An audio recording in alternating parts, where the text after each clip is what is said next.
Hi நண்பர்களே, நான் காலையில வீடியோ போட்டதுக்கு அப்புறமேட்டு என்கிட்ட கேட்டவங்க ஒரு சிலர் கல்யாணம் பண்ணிக்கிறேன்னு கேட்டாங்க இல்லையா, குறைஞ்சபட்சம் ஒரு 10 பேர் இருக்காங்கன்னு வச்சுக்கோங்களேன். என்ன எதனால கேட்டாங்கங்கறத ஃபர்ஸ்ட் சொல்லிடுறேன். நான் வந்து தொடர்ந்து ஒரு 10 வீடியோ ஃபீல் பண்ணி போட்டேனா, அதனால கணவன் மனைவி ப்ராப்ளம் தான் இருக்குன்னு அவங்க கெஸ் பண்ணிட்டாங்க. மாமியா மாமனா பிரச்சனை இருக்கலாம், நாத்தனா குழந்தைனா ப்ராப்ளம் இருக்கலாம், பிள்ளைங்க பிரச்சனை இருக்கலாம், பணம் பிரச்சனை இருக்கலாம் இல்லையா. ஏன் இதுதான் நீங்க கெஸ் பண்றீங்க? சரி, ஓகே, அது உங்களுடைய விருப்பம், அதுல நான் ஒன்னும் சொல்றதுக்கு இல்ல. ஆனா நான் போட்ட வீடியோவுக்கு நிறைய எனர்ஜியான பதில் வந்துச்சு, ஒரு சில நெகட்டிவான பதில் வந்துச்சு. அதை நான் பெருசா லிஸ்ட்ல எடுத்துக்கிறது இல்ல.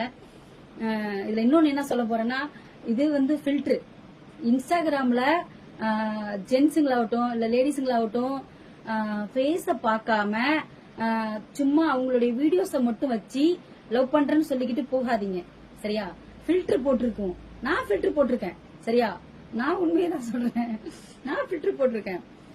எனி டைம் போட மாட்டேன், எப்பயாச்சும் ஒரு பிளேஸ் வந்து இருக்கிற இடத்த பொறுத்து ஃபில்டர் போடுறது, சரிங்களா?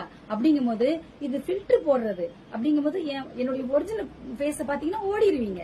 அதனால என்ன சொல்ல வரேன்னா, இந்த மாதிரி யோசிக்காதீங்க. இத பார்த்து அழகா இருக்கன்னு நீங்க நினைச்சீங்கன்னா அது நான் பொறுப்பு இல்ல. ஏன்னா அவர் சொன்னாரு, நீ அழகா இருக்க அதனால உனக்கு தலகணும் அப்படின்னு ஒருத்தர் சொன்னாரு. அப்படிலாம் கிடையாது.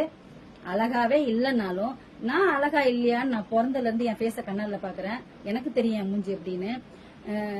அது நீங்க தப்பா நினைச்சா அதுக்கு நான் பொறுப்பு இல்ல. ஃபில்டர் போட்டு